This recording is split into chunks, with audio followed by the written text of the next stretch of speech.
भगवान किसी भी व्यक्ति के कर्मों का हिसाब उसके द्वारा किए गए पूजा पाठ अनुष्ठान के आधार पर करते हैं या फिर उसके द्वारा किए गए कर्मों के आधार पर करते हैं? पूजा पाठ भी तो कर्म है। जो पाप कर्म है, पराई माताओं बहनों की तरफ गंदी दृष्टि रखना, मदिरा पान करना, मांस खाना, हिंसा करना, चोरी करना, छल कपट करना, ये पाप कर्म है। इसका परिणाम होता है दुख। दो प्रकार के कर्म होते हैं, एक शुभ कर्म और एक अशुभ कर्म।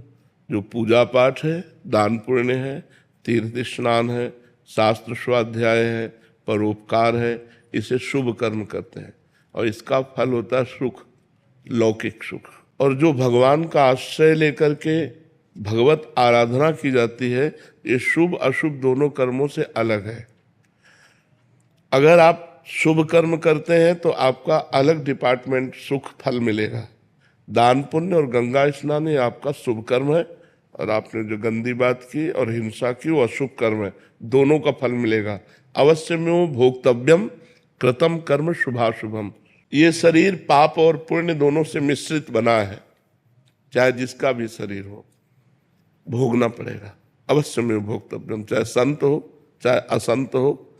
ये संत और असंत नई खेती है, पुरानी जो तुम करके आए हो तुम्हें भोगना पड़ेगा। हाँ, जब हम भगवान की शरण में होते हैं। सर्वधर्मान परित्यज्य मामेकम शरणम व्रज अहम त्वाम सर्व पापेभ्यो मोक्षयिष्यामि मा शुचा। मैं तुम्हें समस्त कर्मों से मुक्त कर दूंगा।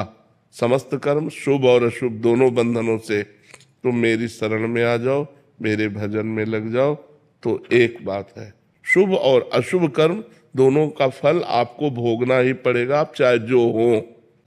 अब कह दे कि अभी एक सिद्धांत बताया गया कि भगवान की शरण में आने से भगवान उसे माफ कर देते हैं।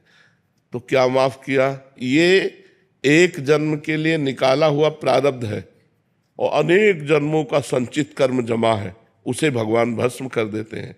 अभी जो हमसे गलती होगी उसे माफ कर देते हैं, लेकिन जिससे शरीर बना वो भोगना पड़ता है।